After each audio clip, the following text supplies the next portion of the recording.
picture this. You've just eaten like an entire handful of incredibly salty potato chips. Oh, yeah. We have definitely all been there. Right.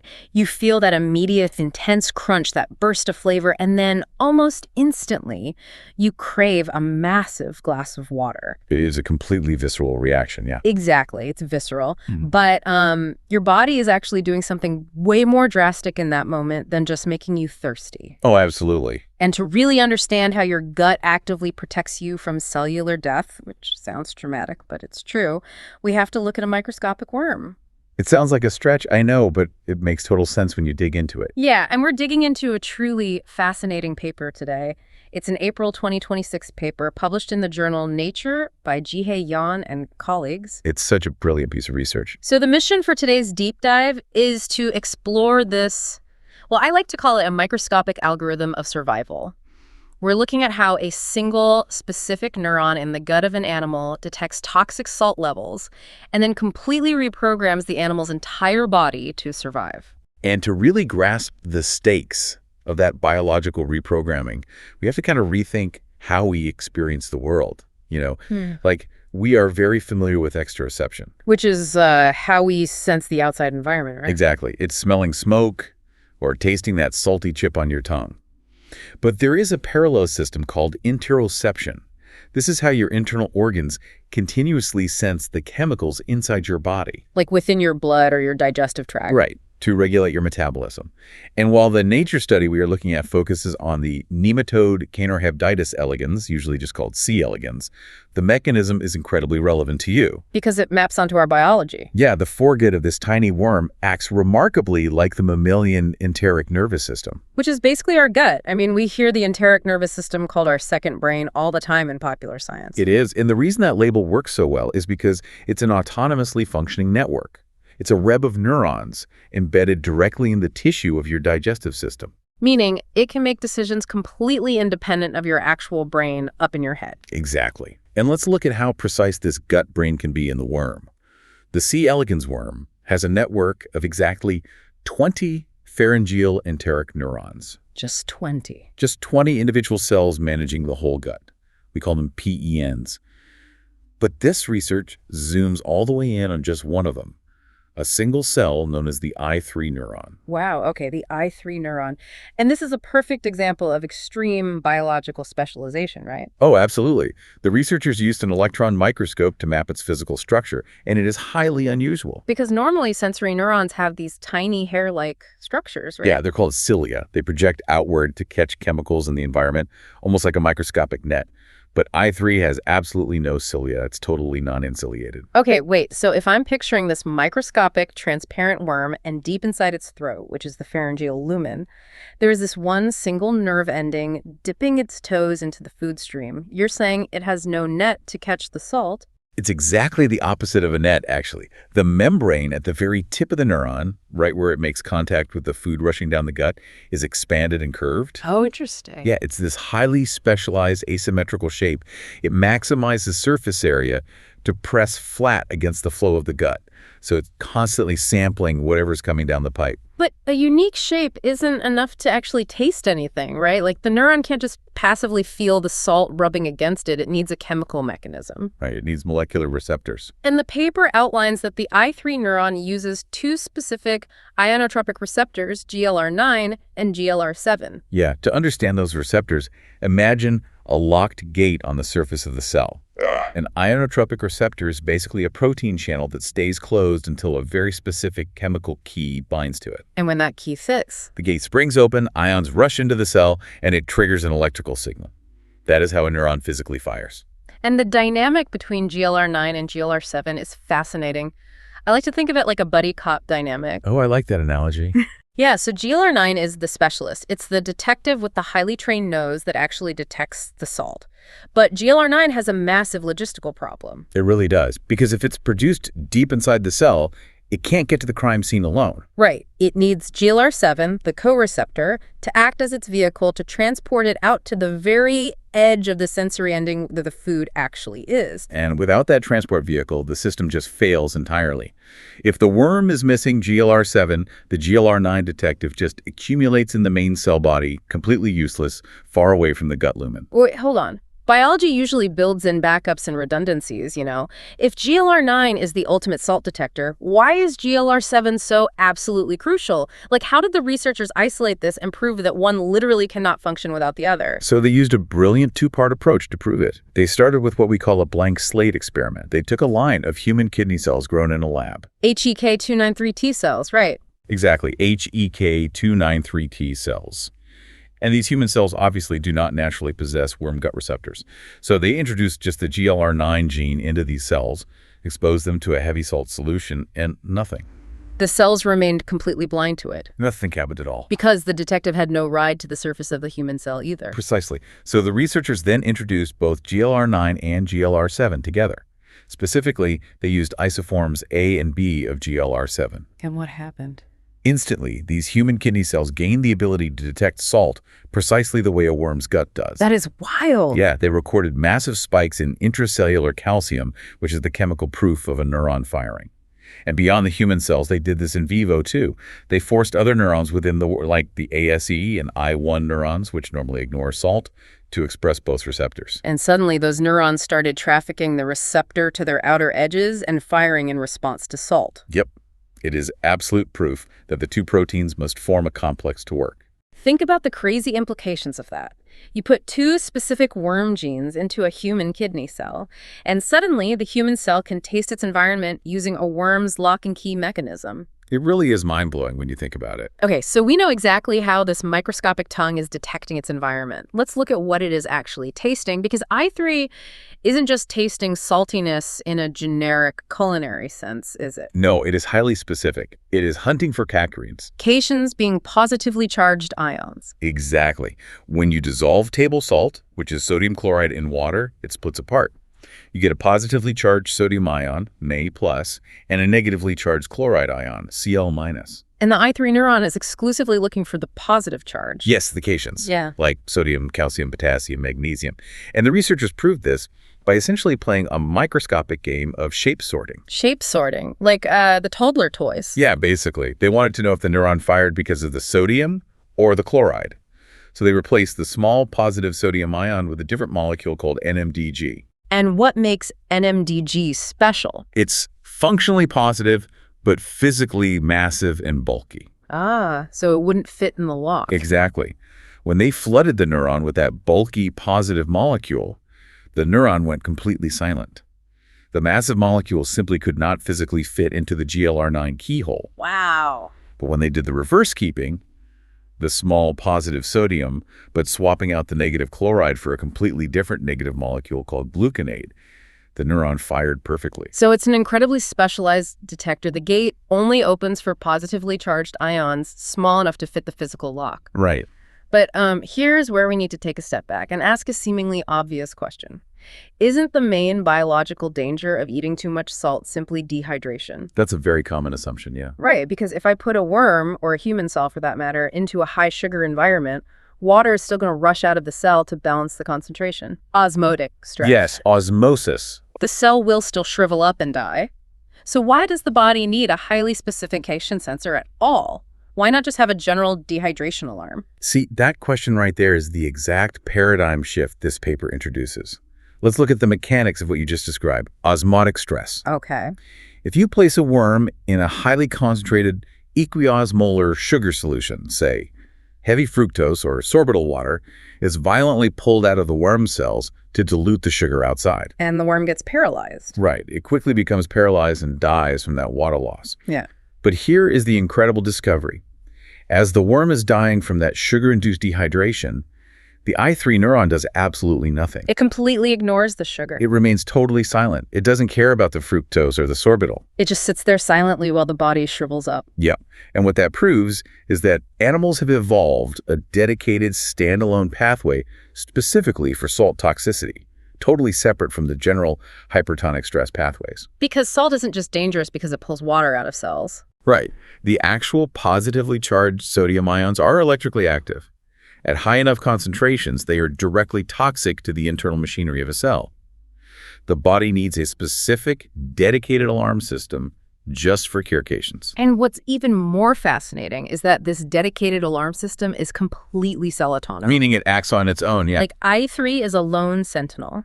The researchers took mutant worms whose nervous systems were basically broken. They lacked the UNC13 gene, which is needed for synaptic transmission, and the UNC31 gene, which is needed for neuropeptide transmission. So that brain cells couldn't talk to each other. Exactly. Even in those completely silenced nervous systems, the I3 neuron in the gut still tasted the salt and fired independently. It didn't need the brain to tell it what to do. It acts as a direct translator, taking the harsh chemical reality of the gut and turning it into a biological signal, completely on its own. So if you're listening and tracking with us so far, let's do a quick recap to lock this in. Think about the elegans here. 1, you have a single nerve cell, I3, acting as an internal tongue in the gut. 2, it uses a highly specific 2-part lock and key GLR-9 and GLR-7 to function. Yes. And 3, it specifically hunts for positive ions, completely ignoring general dehydration triggers like sugar. Perfect summary. Okay, so the alarm has been tripped by a rush of salty chips. What does the organism actually do with that information? Let's get into the survival algorithm. This is where it gets really strategic. But first, we need to establish what a toxic threat looks like to this animal. Right, baseline versus threat. In a healthy state, this worm lives in an environment with about 50 millimolar sodium chloride. That's isotonic normal conditions. Okay, 50 millimolar. But if you suddenly drop that worm into 500 millimolar salt, a massive 10-fold increase, it is a catastrophic emergency. The paper notes that within 4 to 10 minutes of that sudden exposure, the worm loses its internal water pressure, it loses turgor, it literally deflates, stops moving entirely, and dies. That is the baseline acute threat. But the worm actually possesses 2 completely different algorithmic pathways to deal with this. And which one it uses depends entirely on whether it was ambushed by the salt or given a warning. Exactly. So let's look at the sudden ambush first. We'll call this algorithm path A, acute stress. What happens in a sudden emergency? When a massive sudden wave of salt hits the gut, the I3 neuron fires immediately. It triggers a rapid reflex by releasing a neurotransmitter called acetylcholine in a very fast, sharp burst. This is a classic rapid response signal, right? Cholinergic signaling. Yes, and is dependent on the UNC17 gene. And what does that rapid chemical shout actually accomplish for the worm? It buys precious seconds. That fast cholinergic reflex slightly prolongs the worm's ability to keep its muscles moving in the high salt. Yeah. It gives it a brief window to hopefully swim away from the toxic environment before it completely deflates. It's an escape reflex, like pulling your hand off a hot stove. That's a great way to put it. But let's change the scenario entirely. What if we give the worm a warning? Algorithm path B, acclimatization. Right, the acclimatization protocol. Yeah. The researchers took a group of worms and placed them on a medium with 250 millimolar salt. So that's halfway to the lethal dose, but not quite enough to kill them. And they left them there for 3 hours. And that 3-hour window changes the entire biology of the animal. If you pre-expose them to that warning level, they acclimatize. So when you take those acclimatized worms and drop them into the lethal 500 millimolar salt, what happens? They do not die in 4 minutes. They can survive and even keep moving for over 30 minutes. Because during that 3-hour warning phase, the I3 neuron realizes the environment is fundamentally changing and it completely alters its communication strategy. Yes. It undergoes what the researchers call a peptidergic shift. A peptidergic shift? This is where the biological programming gets incredibly sophisticated. After sensing sustained, elevated salt, I3 stops relying solely on the fast acetylcholine neurotransmitter. It stops shouting to jump away. Right. Instead, it begins manufacturing and pumping out a neuropeptide called FLP6. This requires the EAGLE21 gene to be processed. Yeah. And this is a completely different chemical language. So to visualize the difference between these two algorithms, acute signaling, the acetylcholine, is pulling your hand off the hot stove. It is a fast, immediate reflex to get away right now. Right. But acclimatization, the FLP6 peptide, is like spending 3 hours putting on a fireproof suit before you walk into a burning building. It is a slow, systemic preparation for inevitable danger. That is the perfect way to delineate the two systems. And the researchers proved these are separate programs by actually breaking the system. How did they break it? They genetically removed the worm's ability to process the FLP6 peptide.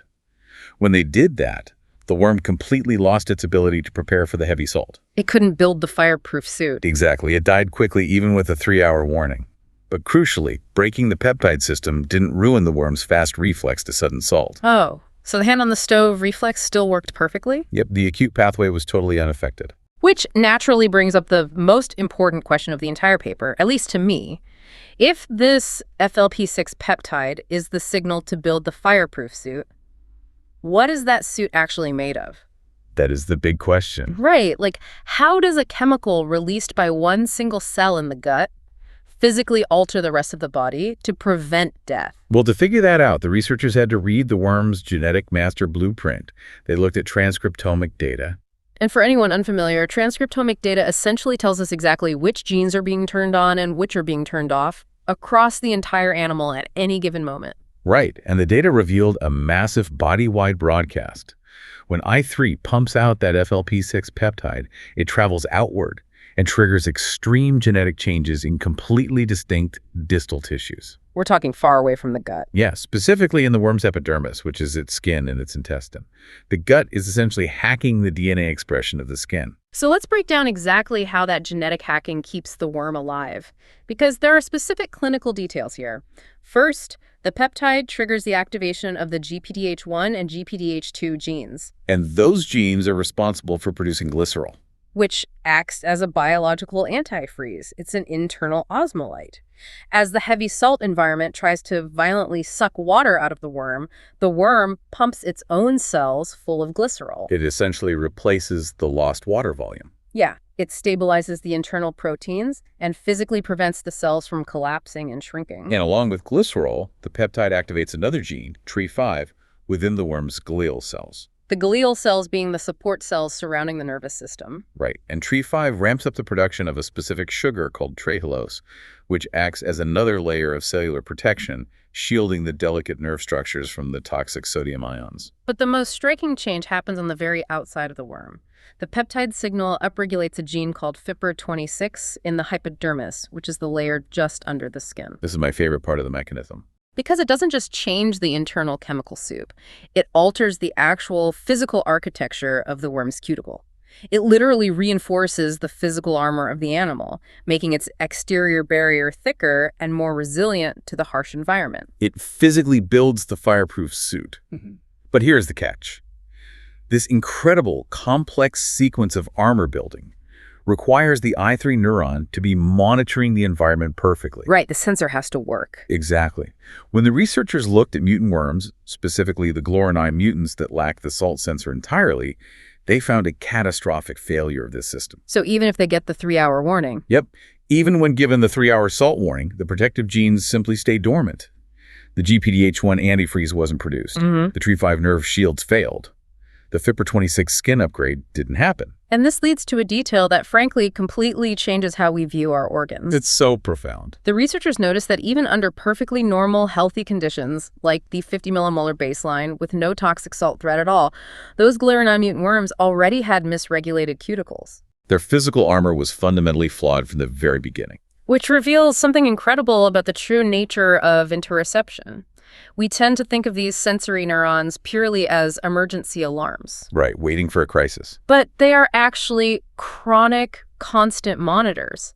Even in a perfectly safe environment, the gut is sending a continuous baseline signal to the rest of the body saying, the environment is stable, keep maintaining the armor. And if that internal sensor is broken, that vital baseline signal goes quiet. The body stops investing in its armor, the structural integrity degrades, and the organism becomes highly vulnerable to even tiny amounts of stress. It is the ultimate preventative maintenance system. I mean, it's one single cell constantly tasting the background noise of your diet, telling the entire fortress to keep its walls strong. It really is. So let's do our final recap to synthesize everything we've uncovered in the second half. 1.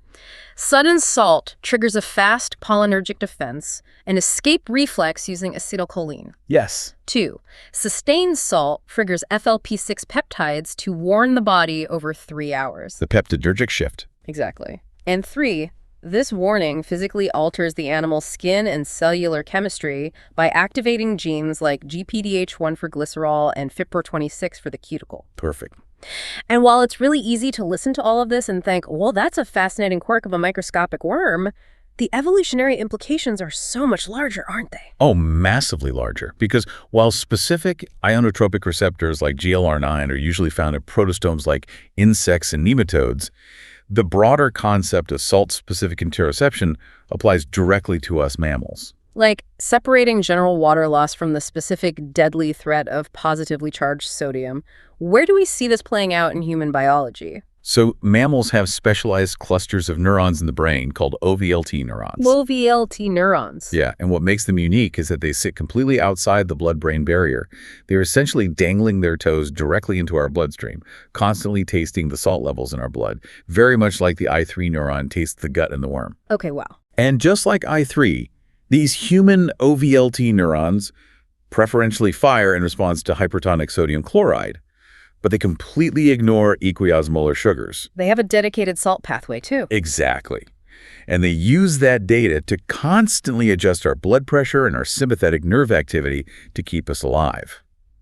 The mechanism of a dedicated salt sensor is conserved across millions of years of evolution. Because separating that toxic threat from everyday stress is literally non-negotiable for survival. Exactly. It is a phenomenal reminder of the silent intelligence of the body.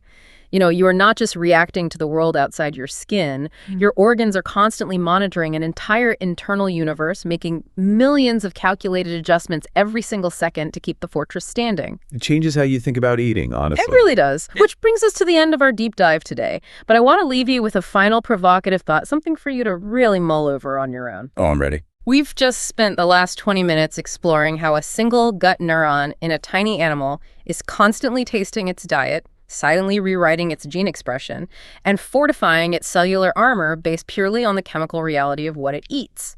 So think about your own second brain, the massive network of the enteric nervous system running through your gut right now. Yeah. If your gut neurons are chronically, constantly tasting your diet, what is chronic daily exposure to ultra-processed, high-salt food doing to your body's baseline defenses long before you even realize you're sick? It forces us to ask how our modern environment might be unknowingly hacking or even degrading our most ancient survival algorithms. Just a little something to chew on the next time you reach for that handful of salty chips. Thanks for joining us on this deep dive. See you next time.